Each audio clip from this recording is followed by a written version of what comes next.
6:30, so we're going to get started. First of all, thank you all for making the trek out to Newtown and finding the right place. It's very confusing with two. But yeah, it's really lovely to have a group of people here to watch the inaugural reading of Solarise. So to introduce myself, actually, before I introduce the play, my name is Alia. I have had the privilege of working with these people for the past 2 days, workshopping this musical, hearing it for the first time, and yeah, working on about 14 songs, roughly. So yeah, we have been hard at work for the last 2 days to put this on. Yeah, so you'll be hearing all of the songs, the whole play. The songs, I'm biased, but they sound amazing. Yeah, so to give you a quick synopsis of the play itself, 4 years ago, humanity found out the world is ending. Soon, but not just yet. With a cataclysmic solar flare predicted to wipe out life on Earth within a decade, Solarise is a speculative sci-fi musical about the end of the world and how people choose to spend their time in the face of indefinite impending doom. Would you bury your head in the sand, fixate on fulfilling your dreams, or try survive against terrifying odds? The show is heartfelt, hopeful, encouragingly thought-provoking. There are no wrong answers, but what would you do? So that is what you're in store for the next roughly 2 hours, 2.5 hours. Yeah, obviously very bare bones. We are working with scripts and scores as we go, so there'll be probably some stop starts, some moments where we need to go back, but you're in a read through, you know that. But yeah, I think that is just a couple of housekeeping things as well. The funny bucket is just here, kitchen just there if you need a glass of water, cup of tea or anything. If at any point you feel that you need to pop to the bathroom or pop outside during the performance, feel free to. We're professionals, we'll keep going.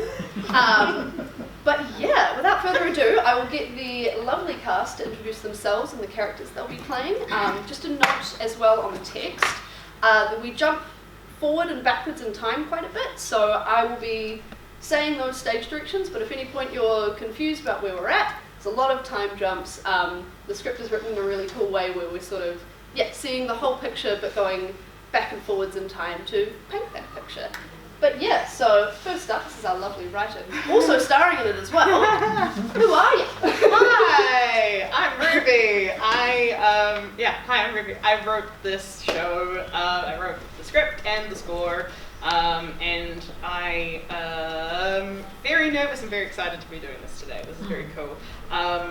I will be stepping in to play Elaine, who is the mother of the family, as well as, probably I should check Baxter, a terrible, terrible boss, and a variety of other people throughout the show. And I hope you'll enjoy it. I really appreciate you all coming along, and enjoy these fantastic people. I am by far the worst at the table, so pass it down the line. I'm Caitlin. I'm playing Sophie, who is the younger daughter of the family, and then a handful of other little characters that pop up that don't have names. I'm Adriana. I am playing Jaye, the love interest to Sophie, and then Harper, the love interest to one of Celia's characters. I'm Celia. I am playing Beth, who is the eldest daughter who's trying to keep her family together.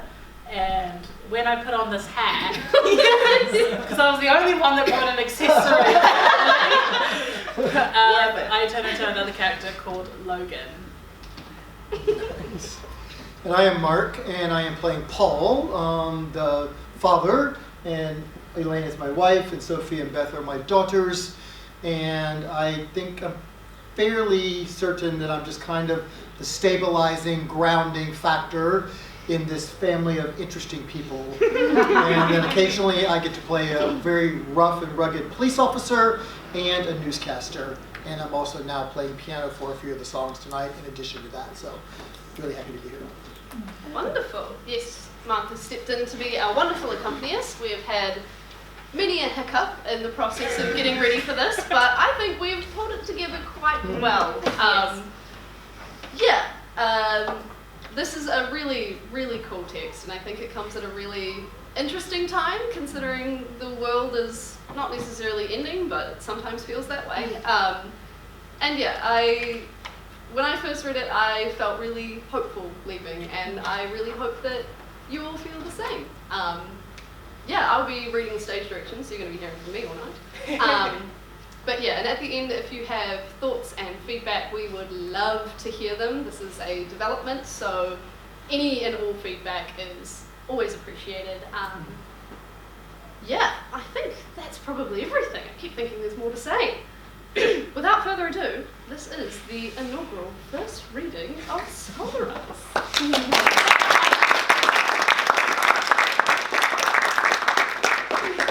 Ready? Act 1, Scene 1, 4 years and 35 days. A dark and cluttered bedroom. Sophie, young woman, early 30s, is sprawled out asleep at her desk. A morning alarm is beeping. She flails and hits the off button. A large flip clock at the top of the stage flips over. 4 years and 35 days since the end of the world was announced. Another day, a little closer to the end, or so they say. Despite what most folks try to pretend, they avoid what they can't comprehend. As for me,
This is your local station, please be advised. We have concerning information from our skies. Please try to keep calm as I start to explain that this whole world is going down in flames. We can't say who's to blame. The scientists agree that something's going wrong. They can't say why, but they know where it's coming from. The sun is set to wipe us out with solar flares. We could have days or it could take years. Contain your fears. When the panic stopped and the smoke had cleared, some people stuck around, some people disappeared, some had dreams to find shelter in space, abandoning the rest of the human race. We had hell to face, waiting for the world to end.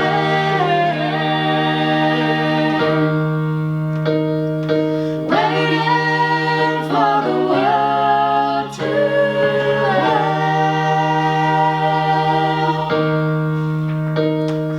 Waiting for the world to end. What do you do if the rules are breaking? What do you do? Like the pain taken. What do you do? Take your fear and shape it. What do you do? Try to escape it. Waiting, waiting, waiting, waiting, waiting, waiting, waiting, waiting, waiting for it, waiting for it, waiting for it, waiting for it, waiting for the waiting for the waiting for the world, waiting for the world to end.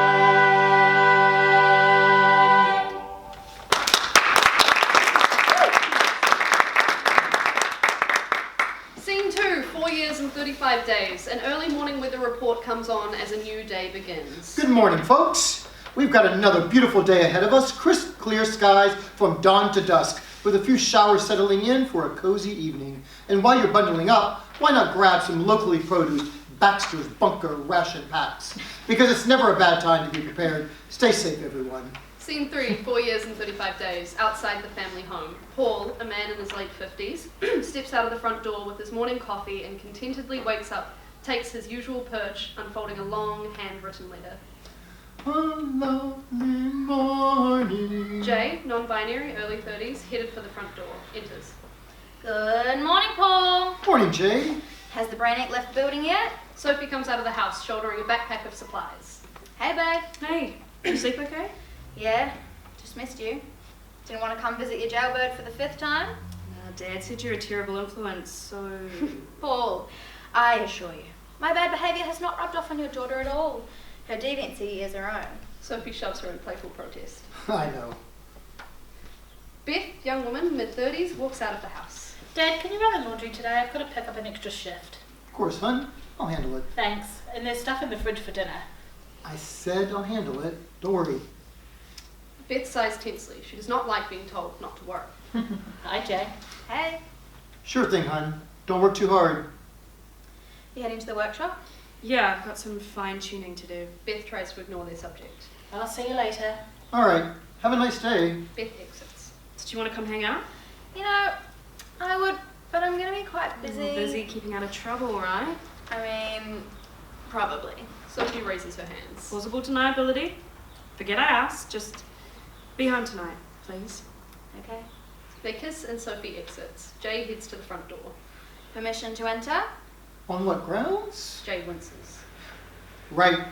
Forget I asked. Permission granted. Thanks, Paul. Jaye enters the house. Paul sighs and sips his coffee. Scene 4, 4 years and 35 days. Inside Sophie's cluttered workshop, a series of workbenches stacked with discarded junk contraptions and barely legible notes. A decent pile of provisions occupies one corner. At the back of the stage are a set of double doors leading to the launch pad for Sophie's homemade shuttle. The shuttle is patchwork but sturdy, comprised of scrap metals and satellite debris that's fallen to Earth. Sophie enters and turns the light on. She stands in the middle of the chaos, determined and utterly at home. There's nowhere she'd rather be. Lights change. The clock above the stage now reads 0 years and 50 days. The scene has travelled back in time to 1.5 months after the impending apocalypse was announced. Sophie is frantically collecting a pile of notes as Jaye ushers in Beth and Paul. They seem confused and a little concerned. Hey everyone, just take a seat. She's oblivious that there's nowhere to sit in the mess. The group share an expectant look. What are we doing here? This is not so unreal, this is not so insane. This is all in my field, if you'll let me explain. Explain what? You're getting a little ahead of yourself, babe. Please explain. Right, sorry. I've been thinking a lot about what we could do, what could be the best shot for us to make it through. You've lost me. So what's new?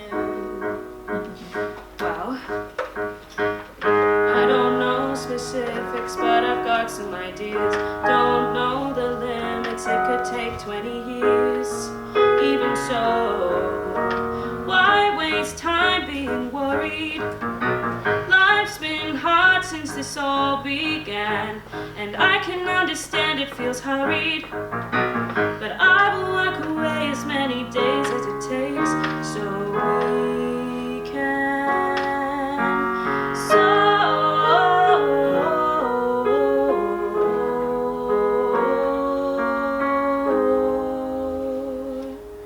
Are you saying what I think you are saying? What I have to propose is a way we could leave, and from what study shows, That sounds hard to achieve. But possible, right? definitely. You think you can build a rocket ship? When you strip it all back from how scary it seems, all we need are the facts to get from A to B And you can do that. easily. I'm sorry. You want us to blast ourselves into space, so tell me how that is a reasonable case. We could try. All we need are resources, trust enough to believe we can. I've read all of the books, took the courses. If every little thing can go according to plan, then we'll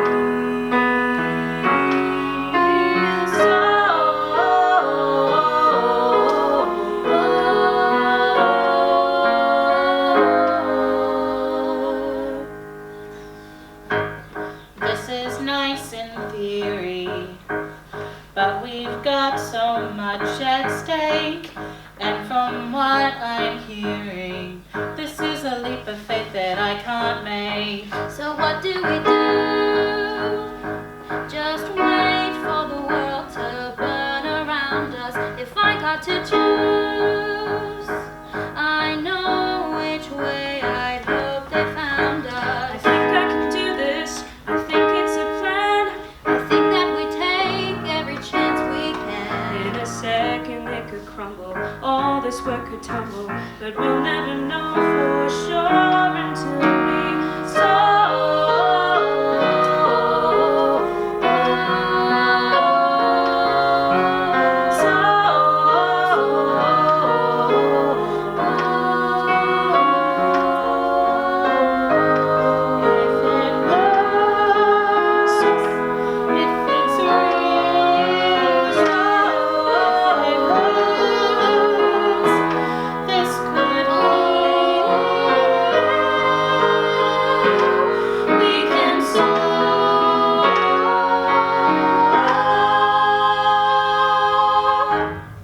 Sophie looks at the group hopefully. So, what do you say? I mean, I'm on board. I don't understand we can't just bunker down like everyone else. Because that's not a foolproof solution either. Sophie rummages through various papers and scribbled notes, spreading them out on the table. I've been following the data that's been gathered, or at least the stuff they're releasing publicly, And from what I can work out, this could be drastically worse for people still on Earth's surface when this hits. What do you mean? I mean, jumping in a bunker sounds nice and all, but the odds of survival are barely better than a coin flip. This is our best way out. I think they would have already said something about this on the news. You sure it's that bad? Sadly, yeah. Okay, I have to talk to Harper about this, but I'll think about it. Beth exits. This whole plan sounds incredible to me, darling. My daughter, the astrophysicist, your mother will be so proud when she sees this. Thanks, Dad. I'll get out of your mission control, let you geniuses get back to work. Paul exits. Well, that went pretty well, I think. Yeah, surprisingly well for a chat about the apocalypse. When's your mum supposed to be back? Theoretically, 6 months from now. She'd never a return ticket booked last I heard, so hard to say. I'm sure she'll be equally impressed whenever she shows up. Right, you stay here being a genius, and I'll go get food. Jaye squeezes Sophie's hand affectionately and exits as well. Lights change. The clock is back to present day. Sophie is looming tensely over her plans, frustrated by the memory, but she shakes it off, cracks her knuckles, and walks off stage to get to work. Scene 5. 4 years and 35 days. A large warehouse. Workers are stationed along the conveyor belt as they inspect and process vacuum-packed rations for distribution. Beth is among them, methodically doing her part. Baxter stalks down the line, scrutinizing the production, and discovers one post is vacant. They move to the warehouse door and monitor their watch expectantly. Moments later, a worker sprints through the door and Baxter shakes their head. That's a full 15 minutes late, Charlie. Got somewhere more important to do? No, boss, sorry. Oh, so you were just late for the hell of it. No, there was an announcement about a flare this morning. Apparently it's, Baxter glares at them, unimpressed. The workers try to ignore the conversation. nothing. No, go ahead. Tell us the news. They said the solar eruptions are getting more volatile. It's possible that... The solar eruptions are getting more volatile. Get to your station. The solar eruptions are getting more volatile. So basically, they're spewing the exact same crap they've been saying for years. The world's gonna end, but we don't know when. Sorry about that. And now you've cost me 15 minutes of production time that the whole team will have to make up. That sound fair to you? No, boss. No, it isn't. And it's not your first day on the job, right? Is it unreasonable for you to remember that you should respect being employed? No, it's not. Let's be clear, you're not here 'cause I'm forcing you. I am sure there is more that you can do with your time. Keep in mind all the closings you're working to. And when you walk through those doors, you're mine. So if you wanna get paid, don't care what they say. There's bad news coming every day. Profits don't stop 'cause the world is burning. They keep buying, we keep earning. Supply and demand, that's where it's at. You've got a problem with me if you've got a problem with that. But outside is a world of hysteria.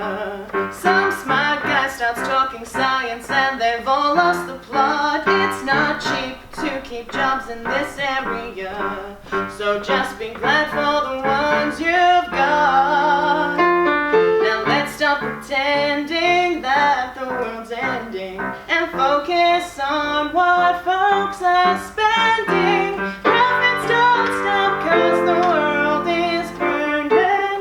They keep buying, we keep earning. Supply and demand, that's where it's at. You've got a problem with me if you've got a problem with that. If the town was struck by a tidal wave, would the profits stop? No, boss. If half the world were in its grave, would the profits stop? No, boss. It might sound wild to sustain such heights of exponential gain, but ain't it grand what teamwork can achieve? Still, if your fear of asteroids exceeds your need to stay employed, then by all means, you're not machines, you can leave.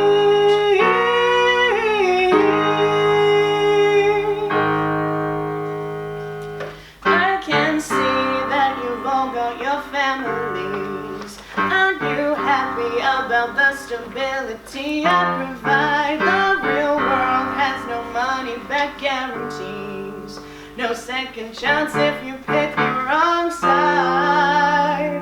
Have I made things clear? Yes, Will boss. you be staying here? Yes, That's boss. what I like to hear. Yes, boss. Come on, everybody! Nothing's so stuck 'cause the world is burning. They keep lying, we keep burning. Supply and demand, that's where it's at. You've got a problem with me. If you've got a problem, you got a problem with me. No, boss. Exactly. Baxter does one last circle of the production line, then exits. What a dick! Yeah. Did we get any flair date? Yep. Few months apparently. Well, working with you all has been fine. Workers' chuckle and production continues, but Beth doesn't join in. While the others are distracted, she discreetly slips a handful of ration packs into her pocket. Scene 6, 4 years and 35 days. The family home. Paul is outside, carefully folding the family laundry. He folds the last item and gazes out across the neighborhood, calm and content. Excitedly, Paul reaches into his pocket and pulls out the letter from breakfast. He takes a seat on the steps with it in hand.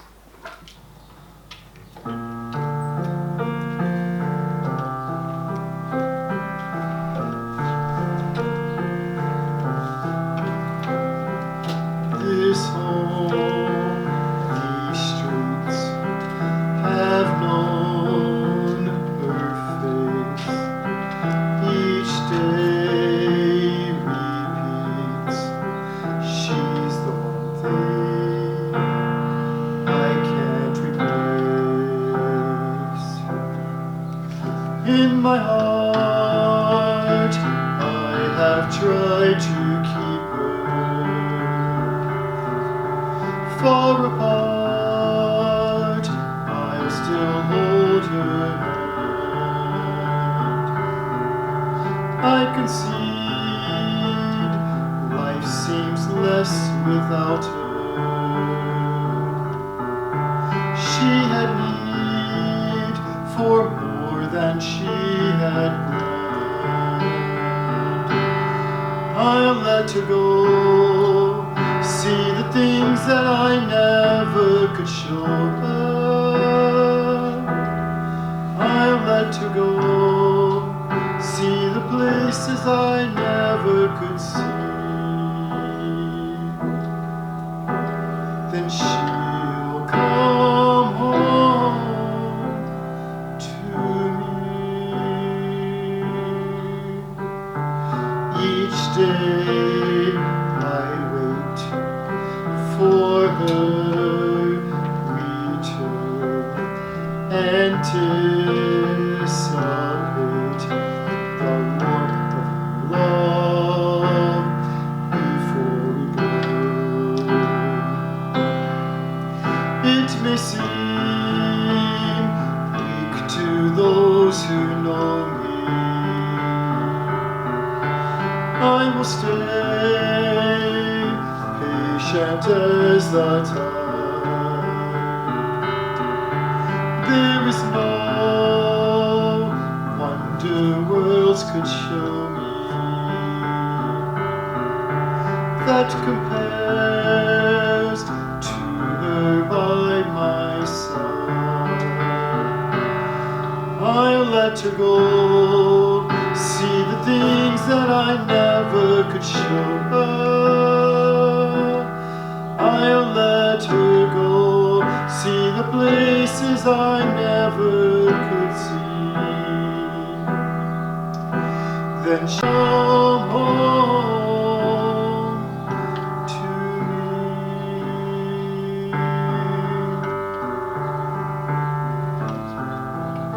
Lights change, instrumental continues under the scene. The clock rewinds to 0 years and 20 days. Elaine enters, stepping out of the front door with a large travelling backpack in one hand. Bye, darlings. No response comes back. Elaine deflates a little and closes the door. You sure you have everything? I hope so. I don't think I can carry anything else. I guess I'd hope they'd understand. Paul puts his arm around her. Come around to it. You're a living archivist, seeing all the wonders of the world before they're gone. It's pretty cool if you ask me. All things going well, this will blow over, and we'll have our own international tour guide in the family. Sure you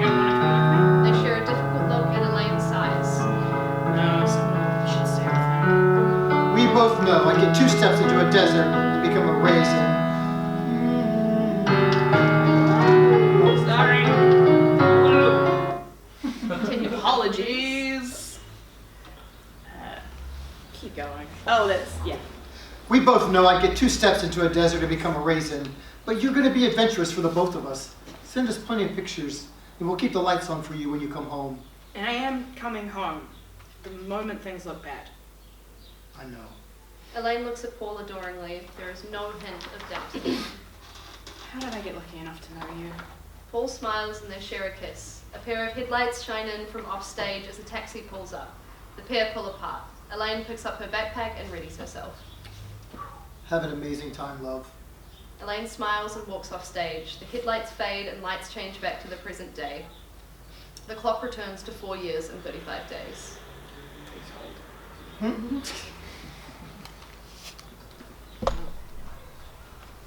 Do you need it to start from a certain point, or? Yeah.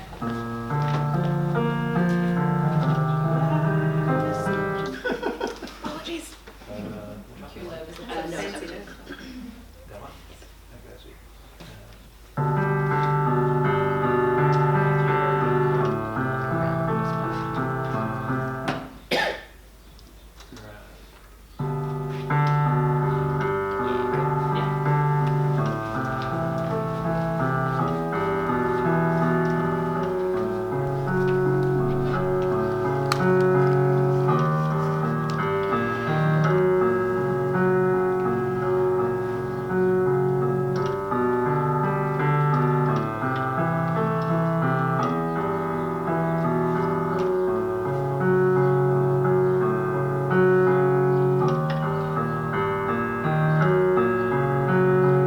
It's coming.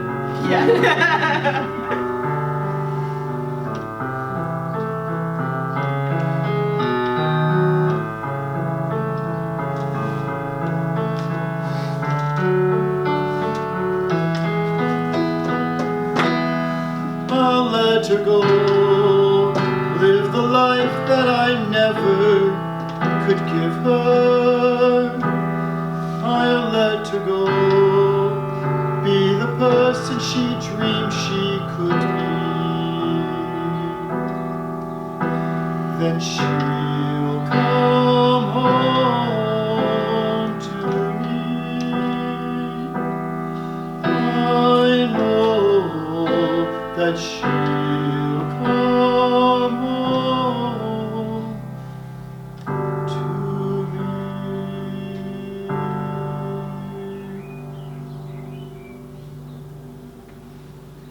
Paul rereads part of the letter, smiles to himself, then folds it away carefully. He takes out his phone and calls Beth, getting sent to voicemail. Hi, hon, just me. I know you said you're working late, but I thought maybe we could do a family dinner tonight. Don't worry, I'll cook and keep it warm for you when you get home, and I'm sure we can get Sophie on board. It'd be nice to spend some time together. Love you. Paul hangs up and goes back inside. Scene 7, 0 years and 184 days. Jaye and Sophie enter Jaye's studio, an equally cluttered space as Sophie's workshop. A canvas sheet is hung up in the space with a single splotchy rectangle in on the fabric slightly off-center. The pair are looking intently at it, though Jaye keeps sneaking glances at Sophie's face. Any feedback is valid at this point, honestly. Sure. Is there going to be more of it? Well, yeah, the whole canvas, like filled with mixed media, collage pieces, evoking like different aspects of my life and artistic career. Like what I would want people to think of me when they think of me. Sure. It's terrible. You think it's terrible? No, that's not what I said. I'm just struggling to form an opinion on this piece when it seems like you've barely started. Would you believe it's taken 6 months to get here? Jaye hangs their heads and Sophie rubs their back reassuringly. Does it feel like something's making it harder to do? The apocalypse isn't helping. It's just not the same as my other work. I can think and feel what I want it to be, but when I put it on the canvas, it's all kinds of wrong. Like the whole thing feels terrible, and then I realize I might be what's terrible, and then there's nothing I can do about that. And I just Okay, get stop there. You're not terrible. I've seen your finished stuff and it's really good. Yeah, but I just flowed. This is like pulling teeth. Jaye throws a tool in the direction of the canvas. Maybe you just need to stop thinking about it so much. You're going to tell me to stop overthinking. I'm just passing on wisdom I have benefited from in the past. Well, person sounds very wise and very attractive. Well, they are. Sophie puts her arms around Jaye affectionately as they consider the canvas. A beat. Jaye pulls away, feeling jittery.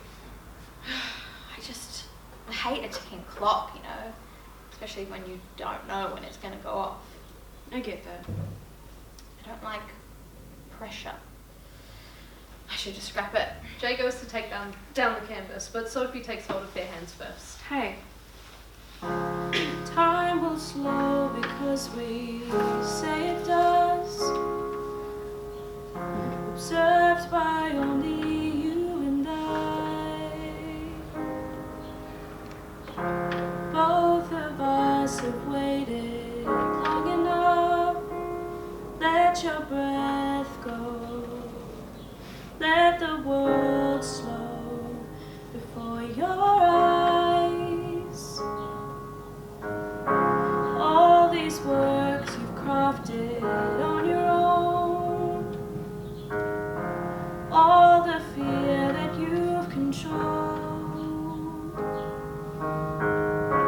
I need you to know you're not alone.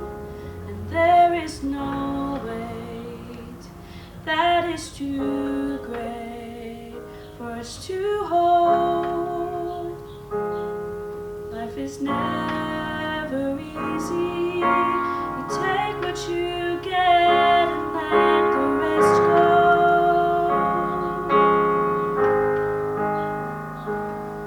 And it's hard to fight what feels so certain. But I know I have a future with you. I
So let's get there. They hug. Lights change. Sophie exits. Scene transitions to the present day. Scene 8. 4 years and 35 days. A derelict part of town. Jaye is working roughly on the same canvas attached to the side of a run-down building, testing out paint swatches and fabric patterns that go together.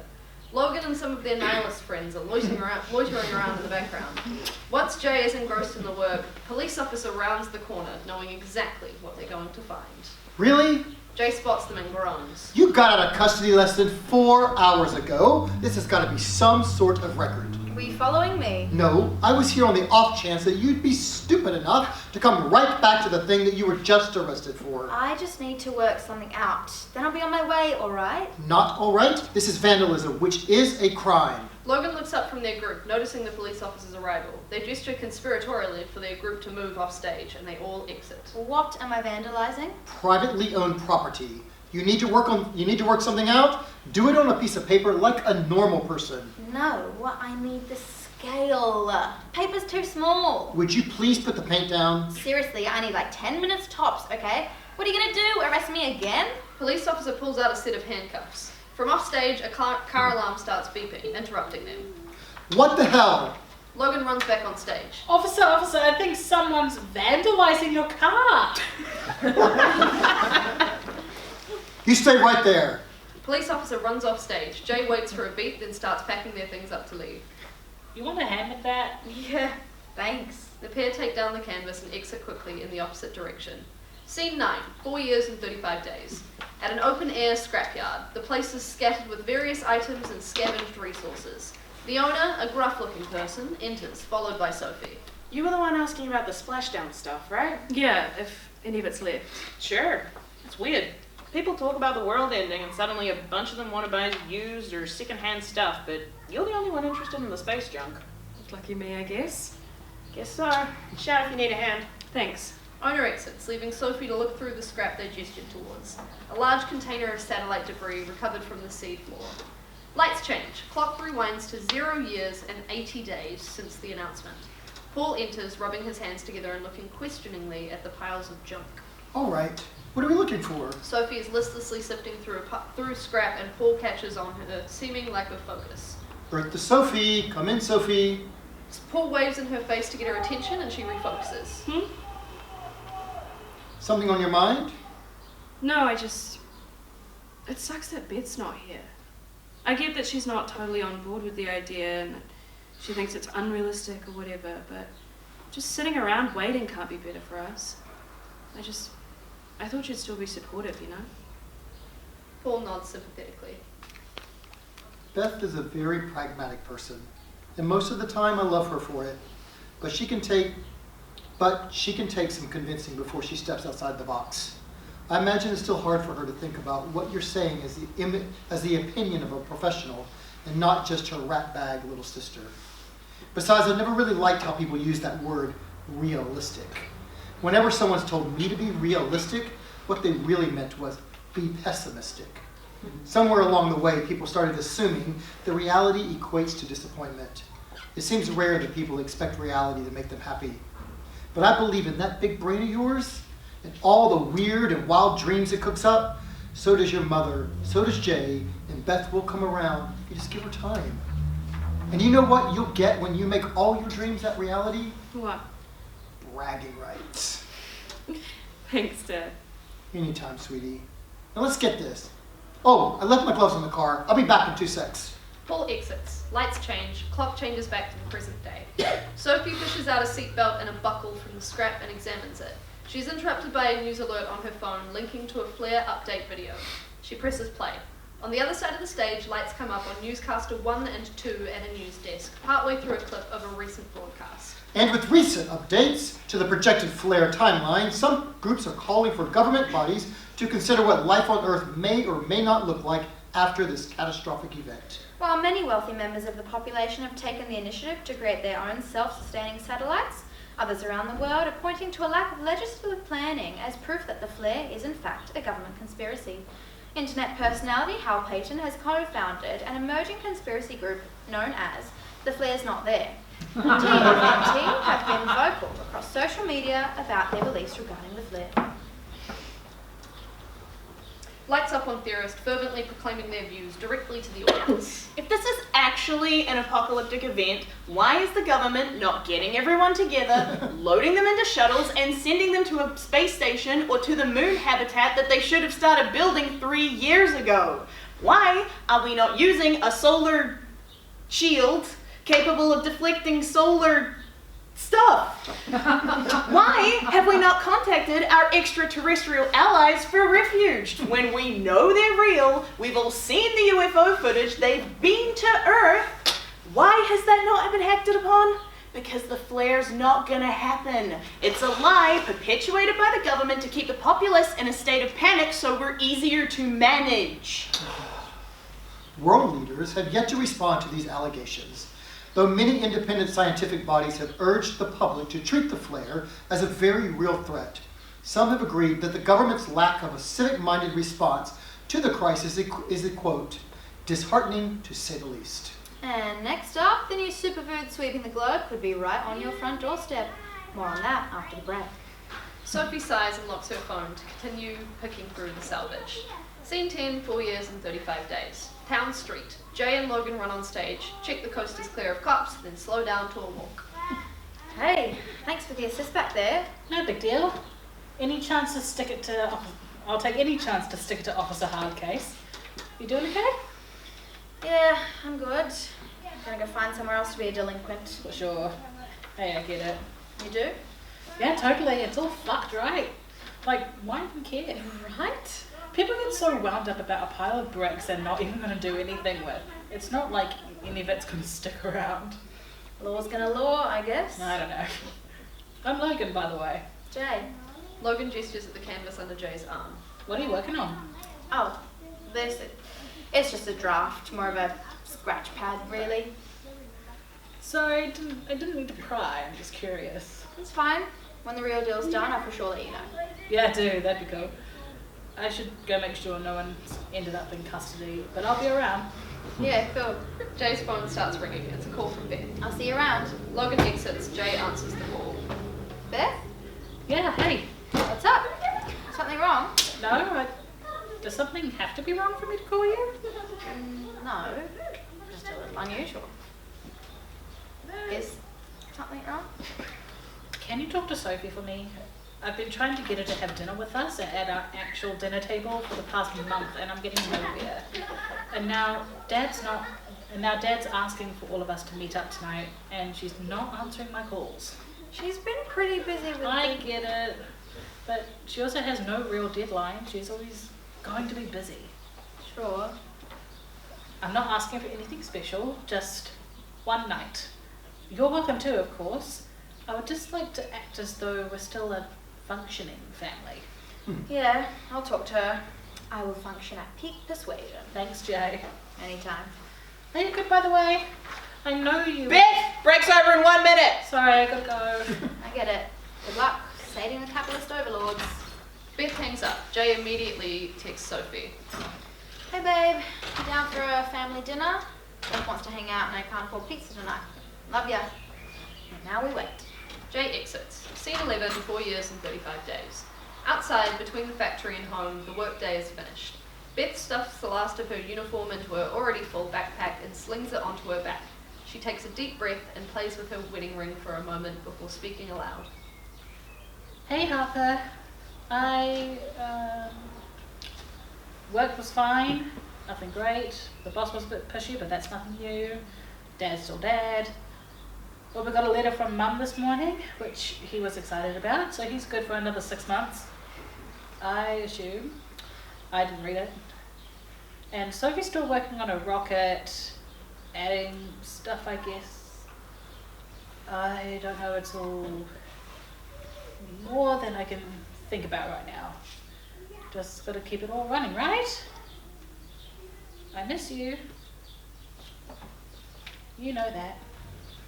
Beth sighs and takes a seat on a bench. From her backpack, she takes out a thick, battered book and finds her page and starts reading.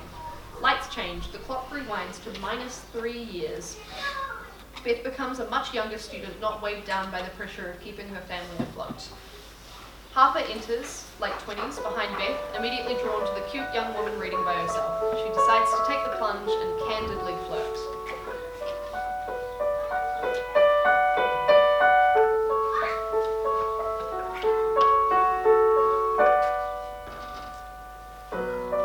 This is a world where anything can happen. I am the world happening to you. This is a smile that you don't have to let in. Just for a while, I hope that you do. What will it take? How about hello for a start? You're trying to find my heart. Might be a mistake. Well, I like you. What I've seen of And you. if I go from you, nothing changes. Nothing Beth changes. looks up from her book and their eyes meet. Lights change, the clocks skip ahead to -1 year. Beth and Harper have been happily together as a couple for a few years. They are snuggled up together. I've come to find that you are what I wait for. My peace of mind and kind on the eyes. Given some time to know it's you I adore. I'll draw the line between our goodbyes. What can I suggest to prove I know that in time I want you to be mine? What words would be best? I will love you. I will dream of you. Nothing changes. Nothing changes. Lights change, the clock skips ahead again. 0 days, the day of the announcement. Beth and Harper are holding each other close as they watch the news. It is with a heavy heart that we relay the government statement issued earlier today. Recent abnormal solar activity has since been confirmed to indicate a potentially catastrophic event on the horizon. While departments are urging caution and calm among the populace, it has been confirmed that a solar flare capable of wiping out life on the surface of our planet is predicted to hit within 1 to 5 years. This troubling announcement has shaken the globe, and we here at the network strongly urge you, our viewers, to remain calm and share a moment with those you love today. The broadcast ends and Harper pulls away from Beth. The news is too much for her to bear. She runs off stage. Harper, wait! Beth follows her off stage. Lights change. The clock moves forward to 60 days. Harper is sitting alone. She is no longer bursting with bright confidence. Beth enters clearly concerned and tries to take Harper's hand in support. We will carry on together. How could you know? We will find our way together. Why can't I let go? I trust in our love. All destruction, all that suffering, that's all that's waiting.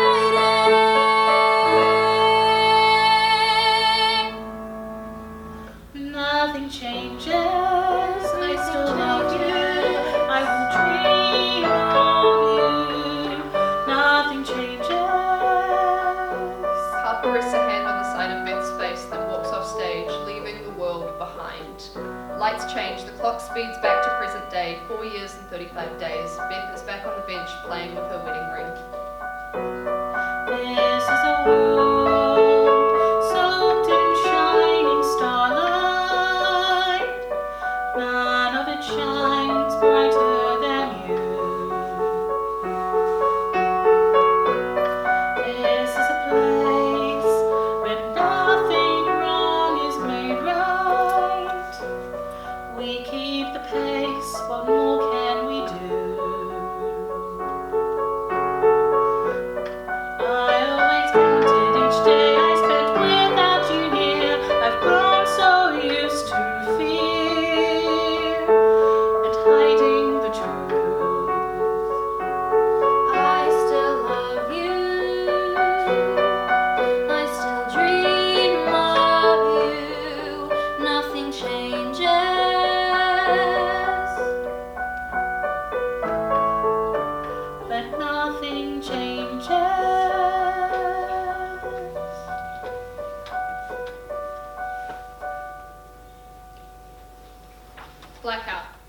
2012, 4 years and 35 days.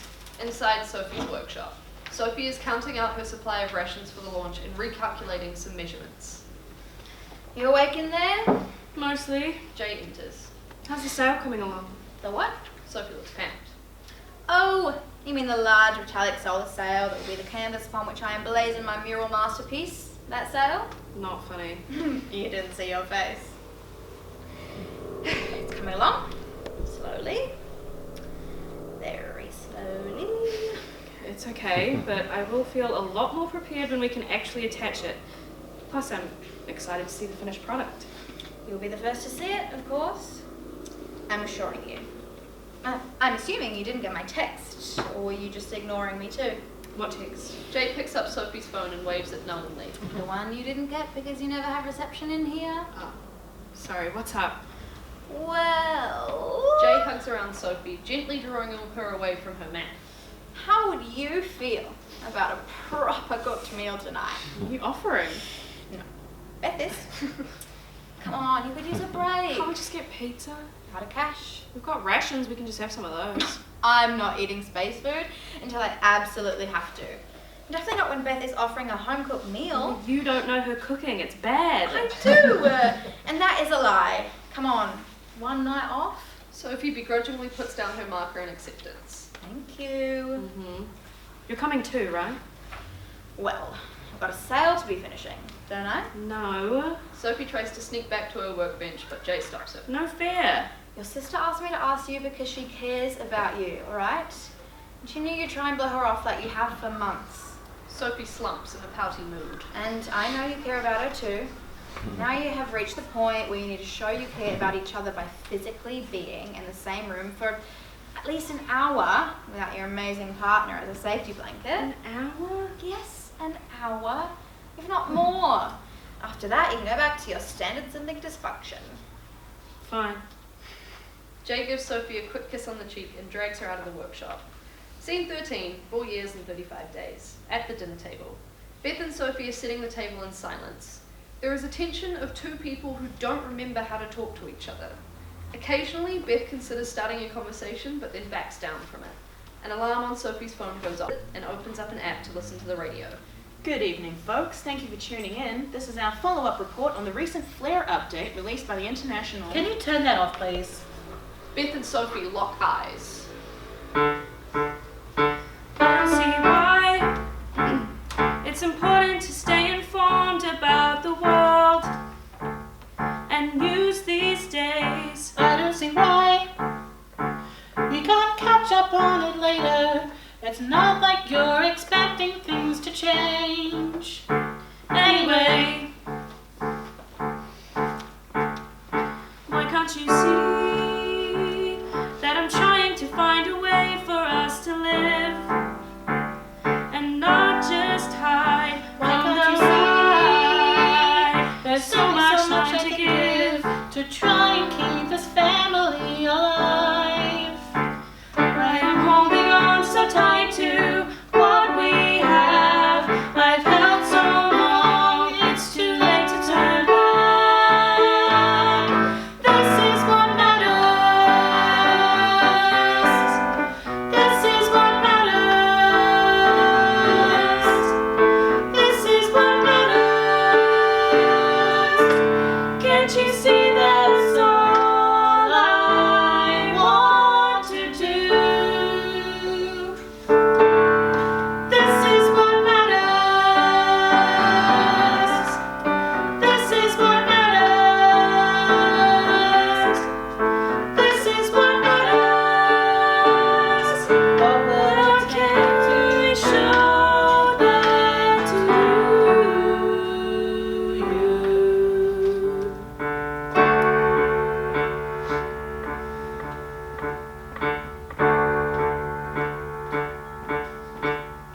Every time that you doubt me or the work that I've achieved, I can see it in your eyes. Every time I can tell you just want to leave this family and everything behind.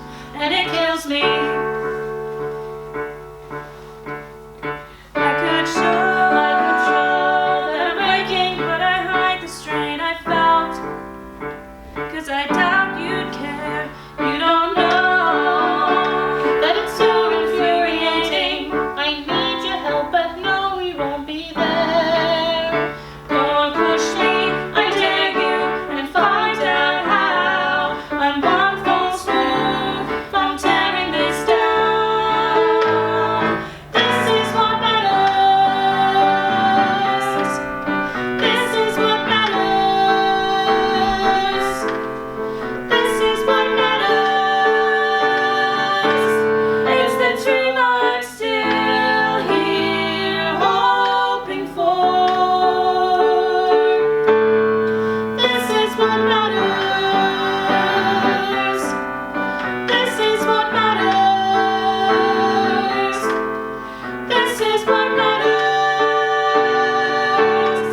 by the internal yelling, but not all of it.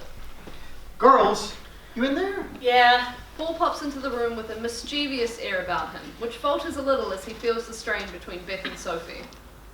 Everything all right? Yeah. Just finishing up. Okay. Well, in honor of our first proper family dinner in a while, I have a wee surprise for you both. Dad. No arguing tonight. Now put that down, take a seat, and close your eyes. Beth sighs but does so, and Sophie begrudgingly follows suit. Paul waves his hands around to check they both can't see. All right. No peeking. Paul sneaks to the side and gestures at someone off stage as if holding a door open for them. Elaine enters. She looks withered from long travel and has arrived straight from the airport. She is much more nervous about this interaction than Paul. Surprise! Beth and Sophie open their eyes and are stunned. Hi, girls. Mum? What the hell are you doing here? Beth. No, that's a fair question. I'm back. I'm home. Your father thought it would be a fun surprise. You knew about this. Well, your mother writes very regularly, so if you had been reading her letters, you would have known too. So this is home now? Beth gets up from the table. What the fuck is wrong with you two? I just wanted one normal night without thinking about how fucked up everything is. I'm not doing this. Beth, please. Beth exits to her room. Pause. Sophie gets up from the table. It's good to see you again. You too. There's a lot to process. Of course. Jaye, I have to go. Elaine steps clear of the doorway. Sophie exits the house. Scene 14, 4 years and 35 days. At night. A sudden, brilliant flare of swirling lights breaks out over town. People stare up at the sky in awe and fear.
Negative 20 days. The flicking of the clock can be heard before lights come up. A beautiful, calm, starry night. Sophie and Jaye are lying together, staring up at the stars. Alright, Brainiac. It's pretty gorgeous up there. I get the appeal. It's breathtaking, right? Jaye watches Sophie lovingly as she stargazes. Sure is. Jaye snuggles in closer. So, now you're all studied out, what's the plan? I don't know. Start applying for programs, I guess. A lot of them are unambitions these days, so I doubt I'll be off the ground anytime soon. Oh no. You mean you can't leave yet? You have to stay here with me indefinitely? What a terrible career setback or whatever. They laugh and kiss. They are startled apart by auroras flaring into life above their head. A crack echoes out like the sound of a pipe striking a metal pole. It is a bewildering and breathtaking moment for them. What the hell is that? It's an aurora. Heat and light from the sun interacting with the gases in our atmosphere. Is that meant to happen? Not at all. The lights flare brighter and Jaye flinches into Sophie's embrace. Hey, it's alright. I've got you. I know. As the scene changes, the ominous chorus of townspeople can be heard again, foreshadowing impending disaster.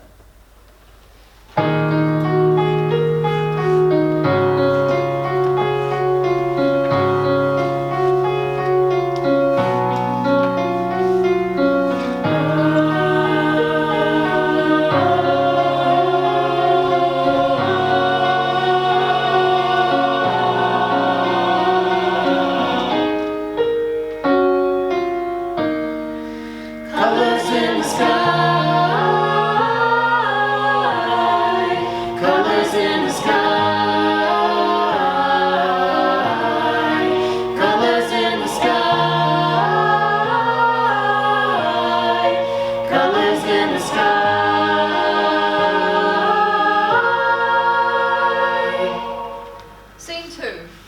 years and 36 days.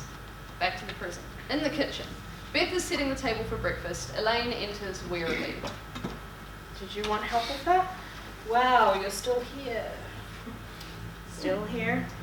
Can't blame me for being surprised. Elaine tries to pick something up to help out, but Beth grabs it away. And since you asked, no, I don't need your help. You don't just get to show up now and step back into this family. You get that, right? I do. I'm still trying to work out how to make things better. You can't. That's not how it works. You left. You can't waltz back here and expect me to get over the fact you chose sightseeing over your own daughter. Elaine holds back from defending herself. It's not the time for that. I can't change what's already happened. You can't change how I feel about it either. So here we are. I'm so sorry, Beth. I do not accept your apology. I still mean it. I am sorry. I had hoped being here would show that. Well, sometimes you fuck up and you don't get to be forgiven. I don't believe that. Of course you don't. There's always a chance to fix things. I don't think that's up to you, Mum. You have no idea how hard it's been keeping this family together through everything. You ran to the other side of the world at the first sign of things being difficult, and now Sophie's following in your footsteps, trying to launch herself to space, which she might as well have already done, because she's hardly ever here, and one night I thought I could have a family again, and you had to come and ruin it.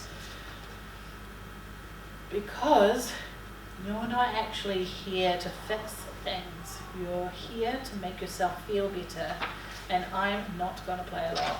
Beth stops setting the table and picks up her work gear. If you're still here tonight, tell Dad not to wait up. Beth exits. Elaine silently takes the weight of Beth's statement, then picks up where Beth left off and finishes setting the table. Scene 3, 4 years and 36 days. A town street. Jaye is on the phone to Sophie about Elaine's arrival the night before. So she's just here now. Like she's actually home. Fuck. I'll be there soon. Okay. Yeah, okay. Fair. Yeah, I'm still working through it, but that's not very... Yeah, I know. Doesn't her being back change things a bit? I thought it might mess with the math somewhat. Okay. Alright, I'll get back to work then. Are you sure you don't want... Okay. Just make sure you get some sleep, okay? I love you. Jaye is hung up on. They sign round a corner to find Logan with some of their friends. The Nihilists are messing with an assortment of indistinct items of improvised weaponry. They have their own plan when the world ends. Logan spots Jaye and smiles. Hey, how's things? Relatively, like, a 7 out of 10. Not bad for the end of the world. Are you busy? I was hoping to get your opinion on something. Not really, what's up? Over here. Jaye gestures to the other side of the stage and Logan follows. The Nihilists gather their things and exit. The canvas is hung up on the wall of a building on the other side of the stage. It is barely, if at all, changed from the last we saw it. So, this is what I've been working on for a while.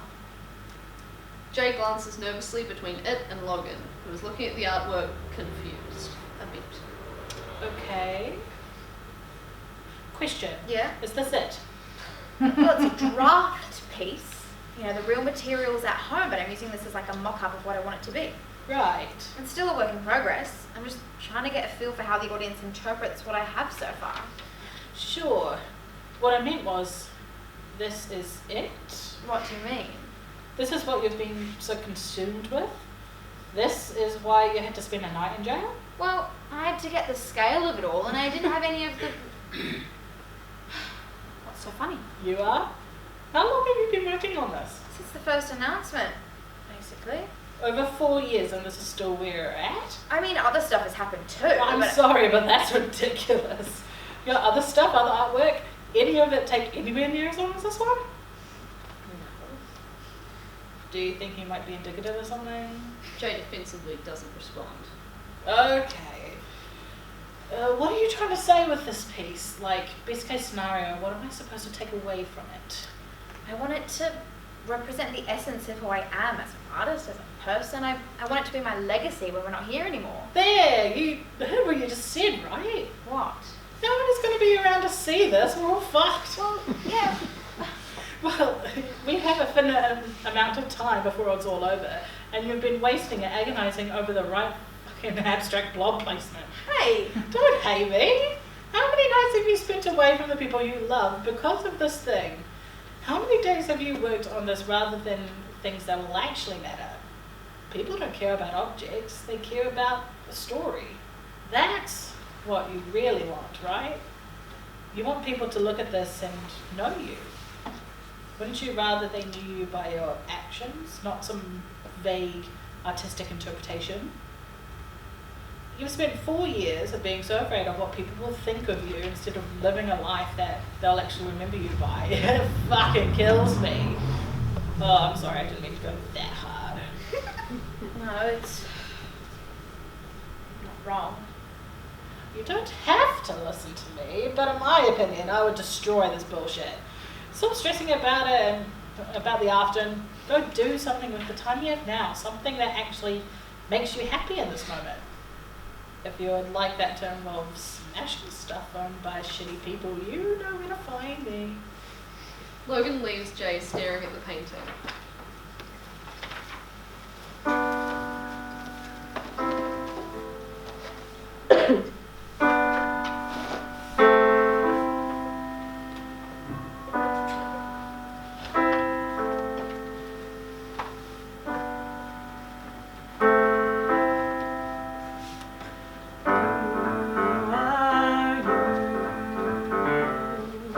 Who are you?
for 4 years and 36 days. Sophie's workshop.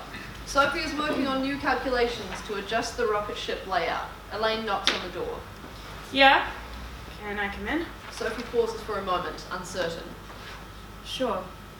Elaine enters and is overwhelmed by the amount of work Sophie has accomplished. So this is where the science happens. Yeah, you could say that. Did you want something? Just to see what you've been working on.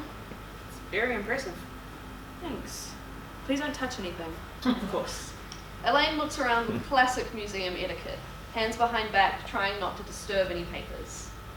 Why are you here, Mum? Why did you come back? Why now? I was always going to come home. It's been 4 years.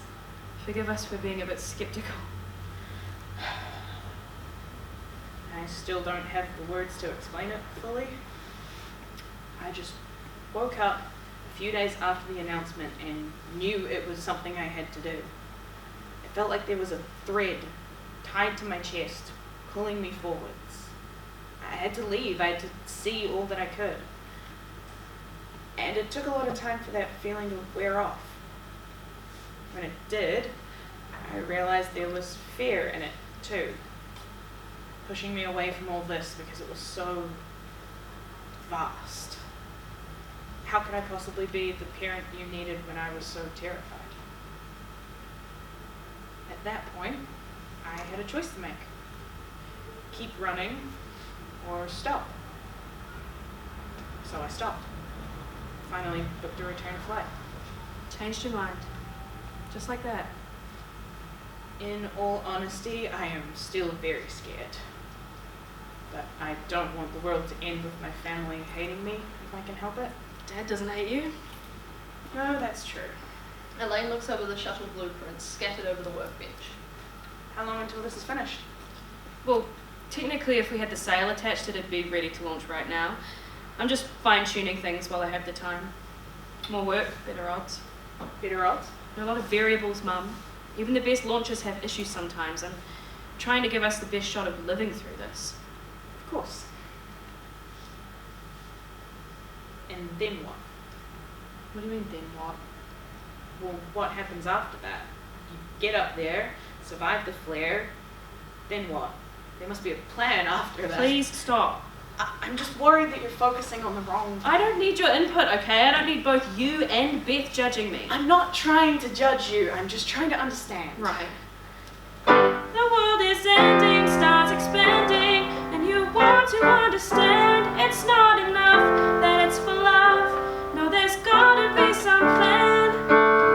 You want meaning, you want a reason, listen close. I need hope in my desperation.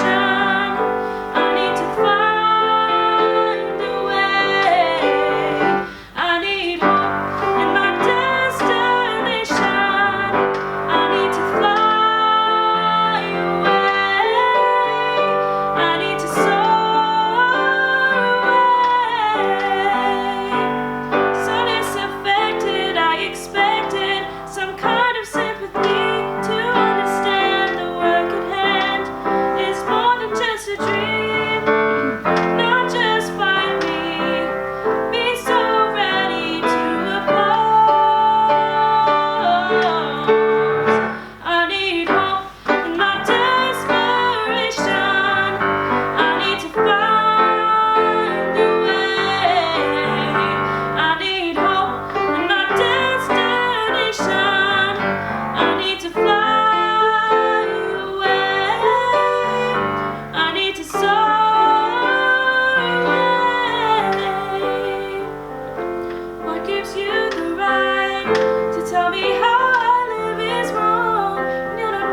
You can leave. Elaine, still clearly concerned, leaves the room but pauses at the door. I understand doing what feels most important to you, Sophie. I really do. But I don't want you to regret the life you've lost because of it. I love you. Sophie doesn't reply. Elaine exits. Scene 5, 4 years and 36 days, household dining table. Paul is sitting at the table. He seems disheartened. Jaye knocks on the door. Hello. Jaye enters. Oh, hey Paul. Didn't know if you were going to be home. Hey, Sophie's not here if you're looking for her. Nah, I figured she wouldn't be. I heard about Elaine being back. It's big. I'm really happy for you. Thank you for that. Since we're both here, I was hoping I could get your advice on something. I'm a little out of touch with the art world, I'm afraid. No, not that. Well, kind of that. More relationship advice. Which might be complicated because I'm dating one of your daughters, but you give off a lot of paternal energy that I thought might help me work stuff out. Well, I can't say I have a wide history, but I can do my best. What's on your mind? You and Elaine have been together a really long time. You've been really supportive of her following her dreams, even when it wasn't easy. I've tried to do the same with Sophie and her whole escape plan because she's brilliant and I would trust no one with my life more than I would trust her. But what if you realized that you couldn't do that anymore? That your dreams didn't match up? How do you face that without getting eaten alive by the anxiety of it all? Like, or how do you trust that things will be okay? Well, you've immediately touched on something I'm very bad at. I'm so sorry. It's okay. I do have some experience I can offer. Initially, when Elaine left, she wanted me to go with her. Oh, why didn't you? That was my choice. I knew what she felt she needed, and I wanted to support her. And telling her that I couldn't join her was difficult. But we were clear that staying didn't mean I loved her any less. We didn't need to be side by side to know that we loved each other. And I needed the girls to know that I was still here for them too. So I stayed. That was how I stood up for myself. And it wasn't easy because not everyone will understand what you feel you need to do. You didn't ask her to stay? When you hear the world is ending, it feels a bit harsh to ask someone to put a hold on their dreams. I tried for the best of both worlds, and the doubt never really hit me. That's the evergreen optimist in me, I suppose. Optimism sounds nice. Well, you'd think so. The girls aren't exactly happy with me. Yeah, I did pick up on that. Did this help at least? For sure. I have to figure out what I want, I guess. Thanks, Paul. Anytime. Jaye goes to get up from the table and pauses. I know you didn't ask, but can I return the favor, advice-wise? You're more than welcome to. I think Sophie might come around. Her and Elaine are a bit too similar to stay mad about it forever. Beth's been through a lot, and I don't know about you, but she hasn't talked about it to either of us. I get trying to stay positive for everyone, but I think more than anything, she needs someone she doesn't have to keep it together for. And you give great dad hugs, so that's a pretty good place to start. Noted. Thanks, Jaye. Anytime. Elaine enters, still crestfallen from Sophie's outburst. Oh, hello. Hi. I know we've met before, but it's been a while. I'm Jaye. Jaye offers a handshake, which Elaine weakly accepts. Elaine, nice to meet you again. Are you all right? I take it the workshop visit didn't go very well. No, it did not. Sophie blew up at you? I think Sophie has a lot of frustrated feelings about the world, and I am an easy target. Yeah, she can get that way sometimes. Do you think now is a better or worse time to have a tough talk with her? Is there ever a good time? Fair point. I should probably head over there either way. See ya. Jaye exits, puts a comforting arm around her. I had hoped this would be better. Me too. Do you think it's too late? No, never too late. It just might take some time. We might not have that much time. then all the better to say it now. They hug. Is it terrible of me that deep down I still want to run away? I am so lucky to have you grounding me. Things are difficult, but we still do them because we care. I should go talk to Beth before she comes home from work. I think I can catch her on her lunch break. Okay. Love you. Love you too. Lights change. Scene 6, 4 years and 36 days. News broadcast. Newscaster 3 appears on stage giving an uncannily peppy update on the weather as the scene changes. Good afternoon, folks. Your weather report for this evening is crisp and clear with another beautiful aurora display expected in the darker hours. Never let it be said that the end of the world wasn't gorgeous. Stay safe out there. Scene 7, 4 years and 36 days. Outside between the factory and home around midday. Beth is sitting on the bench, reading her book. Paul enters and she looks up. Dad, Hi, hon. what are you doing here? Well, I brought sandwiches. I thought you and I could share your lunch break. Sure. Beth moves over to make room and they sit together. Paul unwraps the sandwiches between them. I'm sorry the family dinner was a bit of a misstep. One upside, though. Plenty of leftovers. Beth takes a sandwich silently. I know your mother's very sorry about it, too. Oh, you're here to smooth things over for her, is that it? No, I'm trying to be here for you. So that everything's fine again? No, please, Beth. I'm not trying to start a fight on anyone's behalf. I just want to talk. I hate to think that you're hurting and you won't show anyone.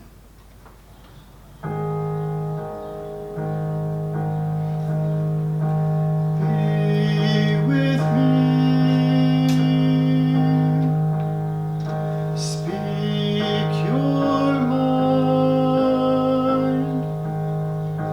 Be with me. I know that I'll be on your side. I've been here through it all. So be with me.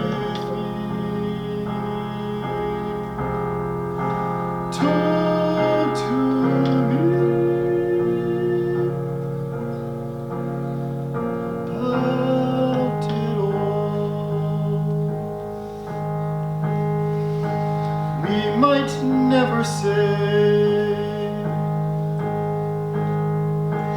what we keep within, hiding from this world and this strange life we've wound up in. While we're here, while there's time, be with me. Talk to me. Can we try?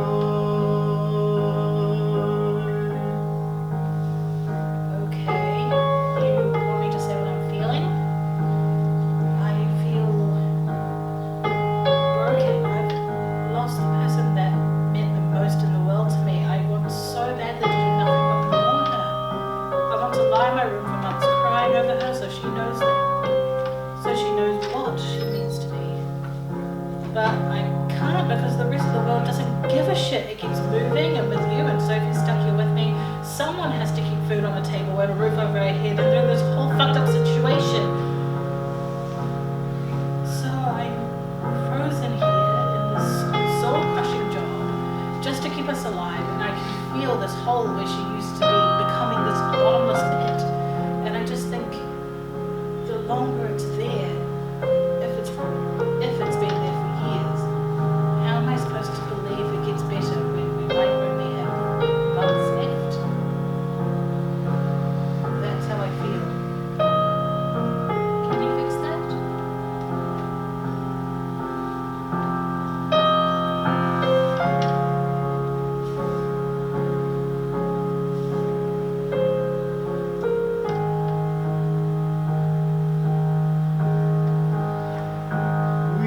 can't change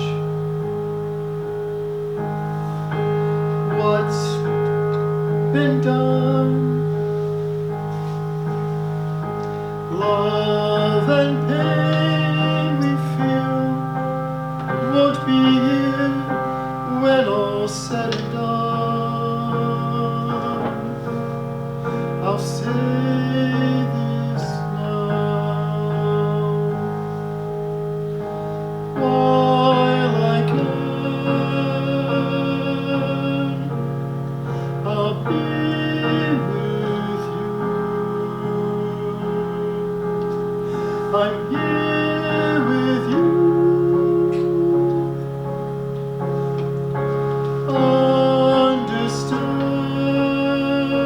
Understand. I'll help you through. I'll be with you. Paul consoles Beth as the lights fade down. Scene 8, 4 years and 36 days. Sophie's workshop. Sophie is still working on new calculations. Jaye knocks, but Sophie is wary of further visitors and doesn't answer immediately. Babe, Yeah, in here. Jaye enters. how's things? Frustrating. Maybe it's time for a break.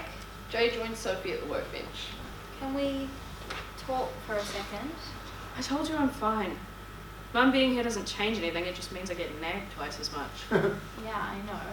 She didn't get on your case, did she? No, it's not actually about her. I'm not finishing the sale.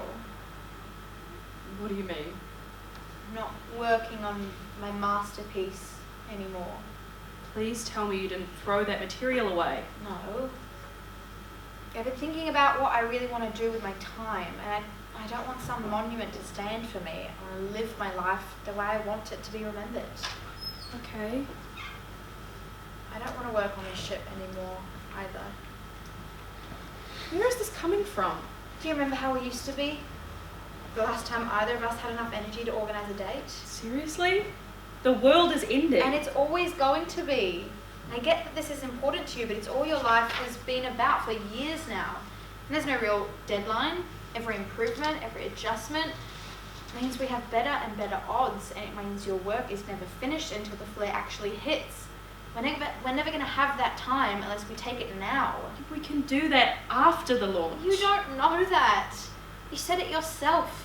The shuttle has a better chance of survival, but it's not a sure thing. If there's even a world to exist in after it all. Right now, we can take that time with complete certainty. We can make that choice to enjoy loving each other now. To do whatever we're trying to save ourselves for now. Sophie starts to feel the walls closing in. No. Oh no, you can't do this to me too. Babe, please. No, I'm not giving up. That's not what I'm saying. This is how we fight this. This is how we survive. I can make it work. Please don't give up on this. I don't just want a chance at happiness anymore. We can choose to be happy together right now. What if it doesn't even work? We can spend all this time striving for something and then just end up with nothing. So you don't want to come with me anymore? That's not what I said. I'm denying it. I don't know. It's a risk either way, and the thing I want most is to be with the people I care about. When A loud clanging noise cuts them off, accompanied by a flash of bright light. what was that? Sophie looks terrified. It's too late. Sophie sprints out of the workshop. Sophie? Sophie! Jaye sprints after her. Scene 9, 4 years and 36 days. A calamity of sound and swirling auroras. The whole town is watching the skies.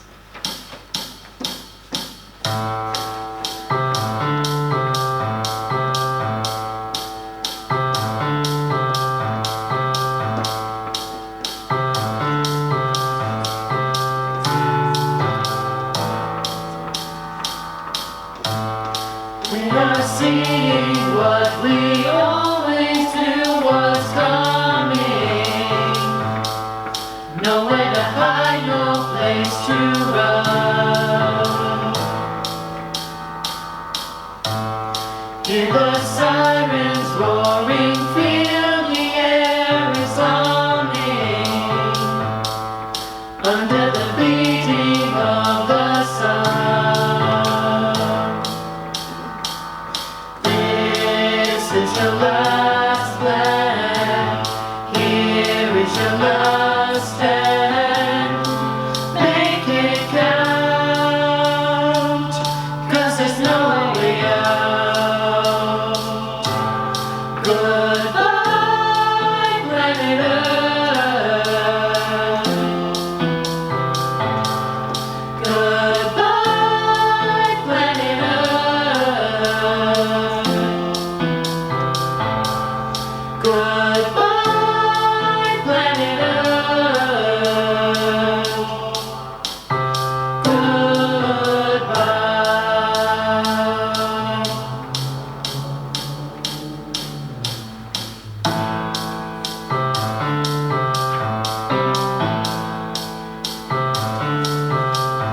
hoping there's a way. Someone will survive. We're never making it out alive.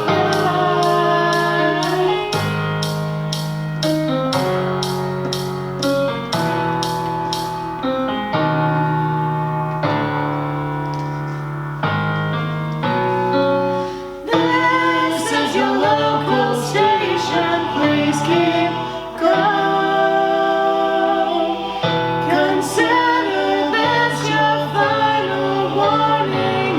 Alone. Let's take a moment before it's here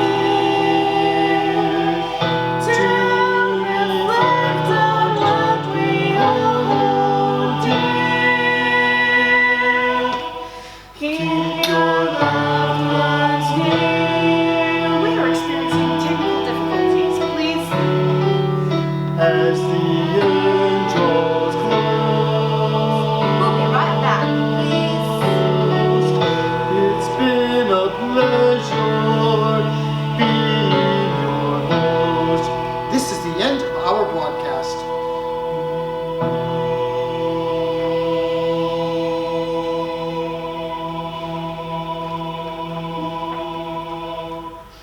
Blackout. Scene 10, 4 years and 36 days. The lights come up on a factory break room. All the workers are standing in stunned silence listening to static on the radio. Is that really? Yeah. What do we do? Pause. Beth turns off the radio and starts grabbing supplies off the conveyor belt. We sure as hell don't hang around here. Grab some supplies from the factory floor and try to get to shelter. As they start leaving, Baxter walks in. Whoa, whoa, whoa. What's going on here? They just announced the flare is about to hit. This again. Okay, everyone back to your stations. What? I can see you're concerned, but unless solar flares have wiped your contracts from the system, you're all still on the clock for another 3 hours. And Beth, unless you're planning on unless you're paying for those rations, I'd appreciate you putting those back in their allocated shipment. Did you just ignore the fact that the world is ending? People have been up in arms about this for years. Yes, because it's a catastrophic event that is happening now. You're overreacting. I'm sure it's fine out there. Worker 3 quickly opens the exit doors for a peek. A burst of aurora light, warning sirens and chaotic shouting floods in. They close the doors. It's really not. Any of you walk out that door and I will consider that your official resignation. When all this blows over, you will be devastated by the detrimental effects your actions have had on the bottom line of this company. Oh, fuck off! Workers freeze in shock. Excuse me? Considering the world is ending, I'm going to open your eyes to what every single one of us has thought this whole time. I couldn't give two shits about this company's bottom line. Workers quietly support Beth's uprising, growing louder as the outburst continues. Frankly, it's disgusting you're choosing to profit from fear of a disaster you don't even believe in. And by the way, it's not brave of you to ignore what's happening. You're an idiot that cares more about money than reality. I hope that big number in your bank account makes you happy when you're burnt to a crisp. You absolute moral garbage fire of a person. Now we're taking what we can, and if you get in our way, I'm going to knock you the fuck out. Yeah. As if you... Beth punches Baxter in the face, knocking him out cold. The other workers cheer and start grabbing as many rations as they can and start trashing the place. The factory is torn away as the scene transitions to further chaos. Scene 11, 4 years and 36 days. The town centre. Auroras continually flare throughout the sky. The middle of the town weekday has erupted into chaos. All bets are off. The squad of nihilists take formation at centre stage.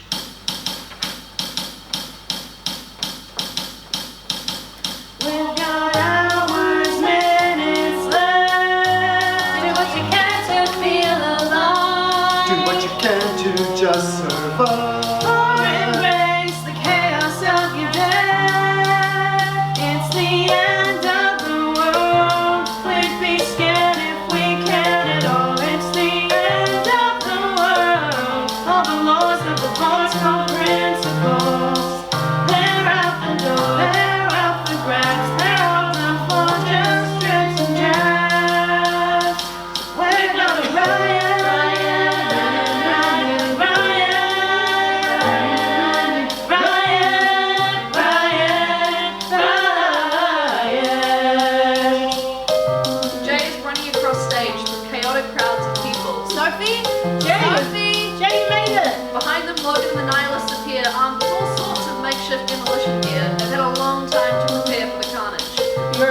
chaos. What the fuck? What? Over here? Come on, you can't tell me you've never wanted to take a crowbar to a windshield before. It's the end of the world and not our win.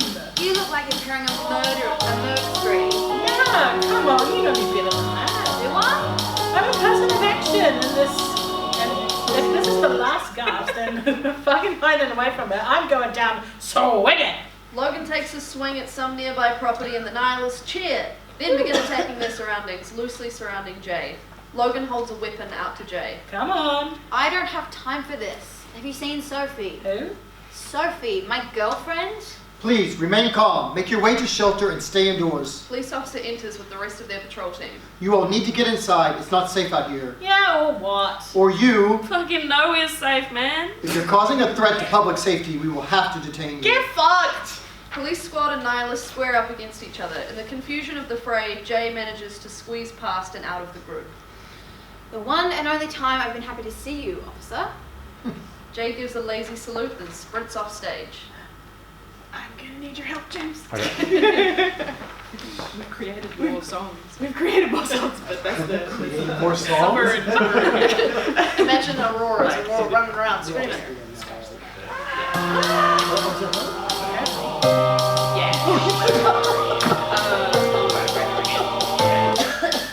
Yeah. And you can say, do what you can to fight the dark. Do what you can to leave your mark. Can't combat it when there's nothing left. It's the end of the world. We'd be scared if we cared at all. It's the end of the world. Gonna call for a world gone terminal. No one can know what waits beyond. But before everything is gone, we're gonna riot, riot, riot, riot, riot. Lights change. The worker crew and Beth spill out of the production warehouse carrying armfuls of supplies. It's happening. It's actually happening. Okay, I'm a car down the street. Lights flare as an explosion is heard in the car's direction. What the hell is going on? People panic differently, right? Jaye enters, sprinting in from the other side of stage. Jaye? It went bad. It went so bad. I tried to talk to Sophie and then to flare hit and then she just ran off. What? I think she went to get the sail, but I can't find her. Okay, deep breaths. Jaye nods and tries to catch their breath. We don't know where Sophie is, but if she's planning to try to launch a ship, then we know where she's going. She has to go back to the workshop. Did you see Dad in town? No. Was he out here? Town is wild right now. I need you to go home and check that Mum and Dad are okay. Jaye groans loudly, thinking about how far they'll have to run. I'll Again. meet you there, then we'll head to Sophie's workshop. My car's a couple blocks over if you need a ride. Might be less people that way. Yes. Thank you. You're a lifesaver. Everyone starts running towards the car except for Beth. She looks conflicted, staring off stage in a different direction. Jaye notices and pauses. Wait. Where are you going? I've got to do something. Now? Just get home, I'll be there, I promise. A beat. Jaye rushes in for a tight hug before Beth can object. I'm gonna hold you to that, okay? Okay. Jaye lets go and runs off with the workers while Beth runs off stage in the other direction.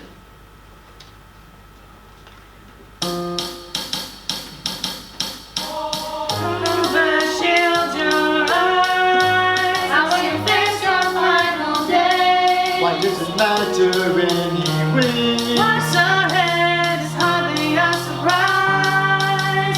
It's the end of the world. We'd be scared if we cared at all. It's the end of the world. Hide away or raise your head up tall. There's nothing left here to be done. So take your moment in the sun. We're gonna riot, riot, riot, riot, riot,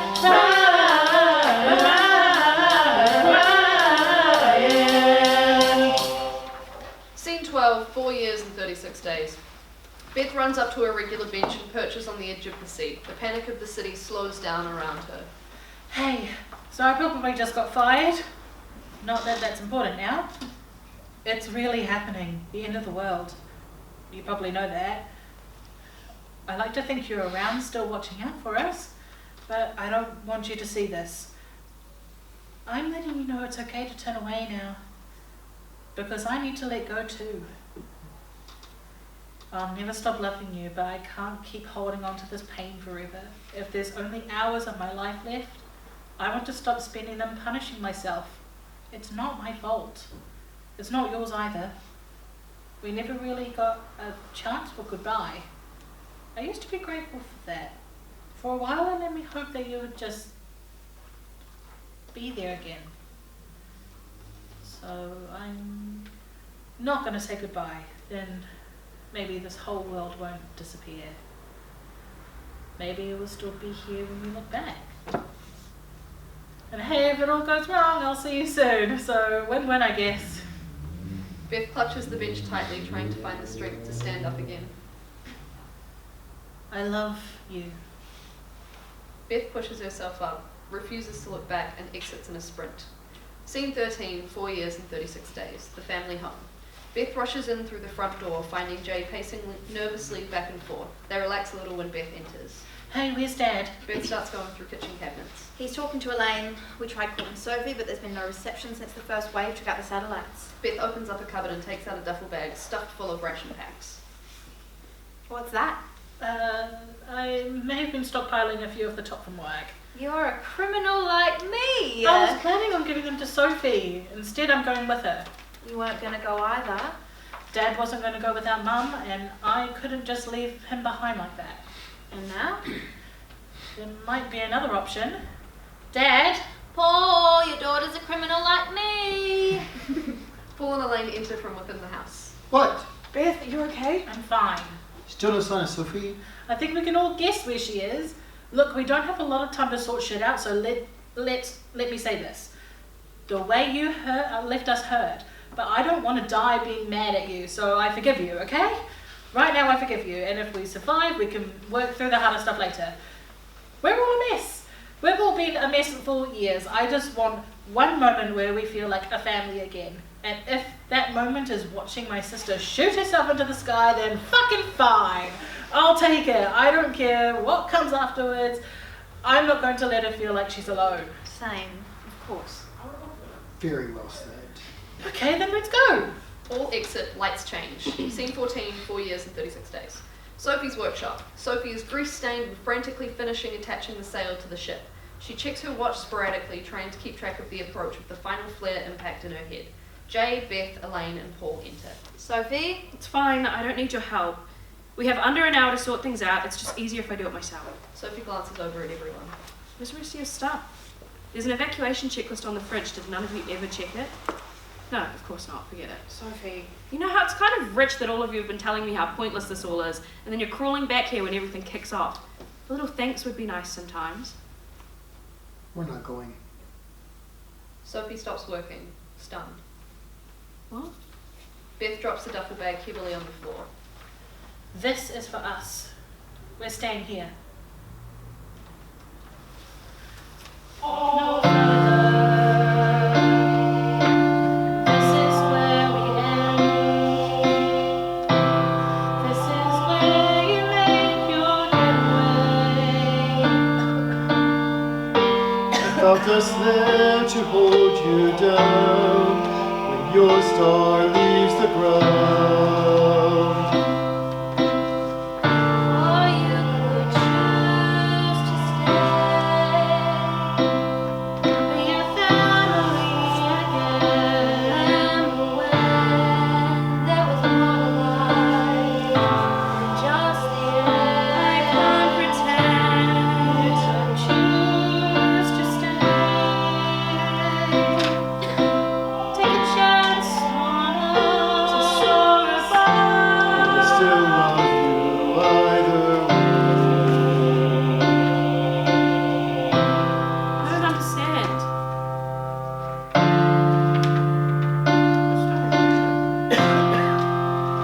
We're staying here. It's a risk either way. The only certainty is making a choice right now. We can do all of this after everything. You don't have a plan, Sophie. You've got tunnel vision.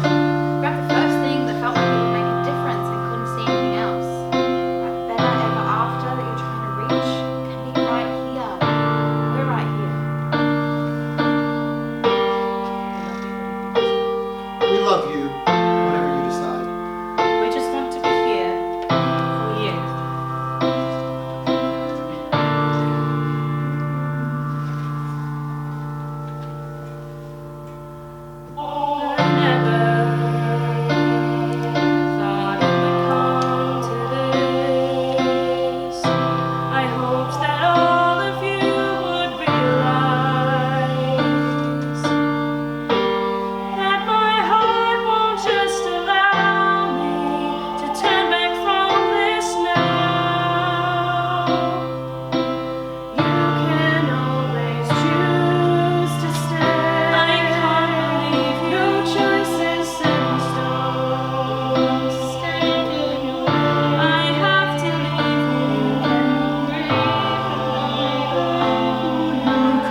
lights dim in the workshop. Around the stage, other vignettes of people from town appear as everyone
Sophie leans in for a kiss, but Jaye pulls back.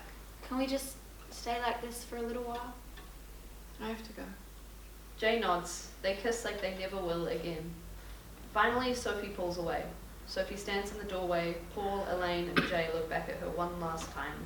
Sophie exits. The family all gather together around the monitor. Other families are seen around the stage, gathered together as they await for impact. Launch countdown initiated. Sophie reappears on stage, now seated in the cockpit of her shuttle. She clicks on a series of systems within the shuttle, preparing for launch. Shimmering lights from the auroras cover everything. The clock ticks down as the countdown can be heard amidst the singing.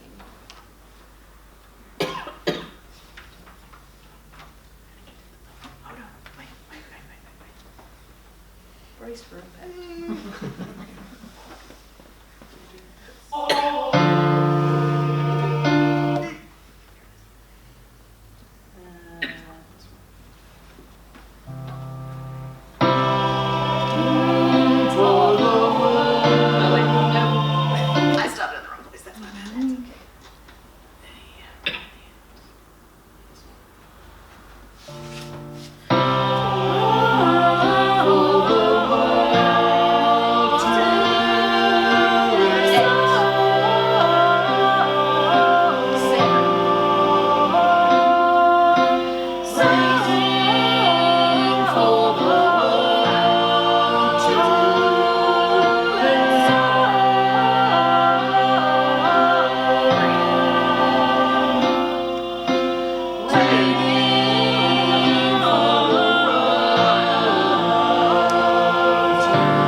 Sophie is in the doorway.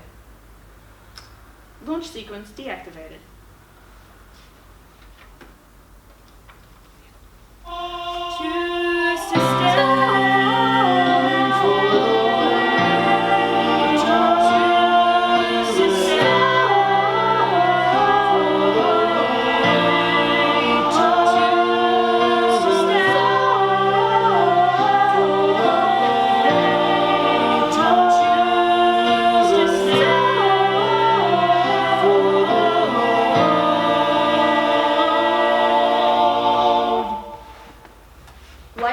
Blindingly bright as roaring, clanging sound overtakes the chorus of voices. The flare hits in a swirl of brilliant colours that blur into blinding white light of an explosion.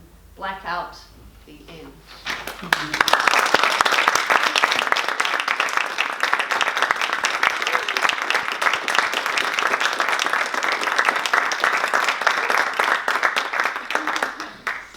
Well, that was it. Thank you so much for coming along, showing up, bearing with us during the technical difficulties. I'll let you know we only ran through pretty much all of the songs about once. Yep. I think 3 times was the max we went over something, so the mahi and the talent of these people is unmatched, and I am just so proud of you all. But yeah, that's the show. That's going to be a big show in future. If you have feedback and thoughts, we would love to hear them. But it is getting quite late, so if you have to shoot off, that's okay too. Anything from you, Ruby? No. Thank you so much for coming and seeing it. Yeah, if you have any feedback, I'm more than happy to hear it. It's just been a blast to be able to have a chance to do this with all of y'all and all of y'all. Now I'm getting emotional. You're only getting emotional now? Yeah. I wrote all this stuff. I've been dealing with this for years. We know. Well, without further ado, before any of us start crying, I'll also let you know this was the first Red Scare tune-up session that we've had, which is amazing.